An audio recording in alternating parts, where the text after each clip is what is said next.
মাছ দিয়ে শাক ঢাকছো, এই কথাগুলো কিন্তু মা ঠাকুমার মুখে শুনেছি অনেকবার, কিন্তু সত্যি সত্যিই যে মাছ দিয়ে শাক এত টেস্ট হয়, না খেলে না করলে বুঝতাম না। আপনারাও বানিয়ে এভাবে খেয়ে দেখুন। পালং শাক দিয়ে লোটে মাছের ঘন্ট দারুণ লাগে। লোটে মাছটা কেটে ভালো করে পরিষ্কার করে ধুয়ে নিয়েছি। পালং শাক কেটে জল ঝরিয়ে রেখেছি, 2 আঁটি নিয়েছিলাম।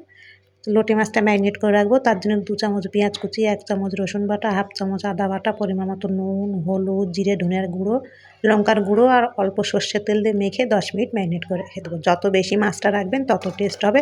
ওদিকে আমি একটা আলু কেটে নিয়েছি, আপনার চাইলে তো বেগুনও দিতে পারেন, তাতেও কিন্তু খুব টেস্ট হয়। 10 মিনিট পরে কড়াই বসিয়ে সর্ষের তেলে গরম হলে কালো জিরে শুকনো লঙ্কা ফোড়নে দিয়ে পেঁয়াজ কুচি দিয়ে অল্প নেড়ে চেড়ে রসুন বাটা আদা বাটা দিয়ে আবারও নেড়ে চেড়ে কাঁচা লঙ্কা কুচি, টমেটো কুচি, নুন, হলুদ, জিরের গুঁড়ো দিয়ে বেশ ভালো করে মশলাটা কষিয়ে তার উপরে ম্যারিনেট করা লোটে মাছটা দেবো, দিয়ে 2 মিনিট সেদ্ধ করে নেবো ঢাকা দিয়ে। 2 মিনিট পরে লোটে মাছের কাঁটাগুলো বেছে নেবো। আপনারা যে যেমন পারবেন সেভাবেই বাছবেন। আমি কাঁটা চামচের সাহায্যে কাঁটাগুলো বেছে নিয়েছি। কাঁটাগুলো বাছলে কিন্তু খেতেও টেস্ট হয়, শাকের সঙ্গে মুখে পড়বে না।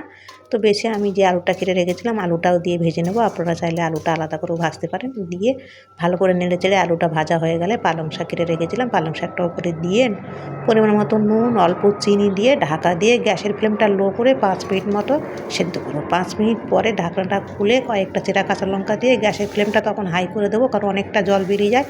পালং শাকে কিন্তু আমি কোনো জলই দিইনি, কোনো জল দেওয়াও লাগবে না। তারপরে আবারও নেড়ে চেড়ে ঢাকা দেবো। গ্যাসের ফ্লেমটা হাই রাখবেন। যে যেমন গ্রেভি খাবেন সেই বুঝেই গ্যাসটাকে কমানো বাড়ানো করবেন। হয়ে গেলে ম্যাগি মশলা ছড়িয়ে ভালো করে ফুটিয়ে ঢাকা দিয়ে 5 মিনিট দমে রাখবেন। গ্যাসটা বন্ধ করে 5 মিনিট পরে দুপুরে গরম গরম ভাতে পরিবেশন করে দেখুন, সেই লাগবে।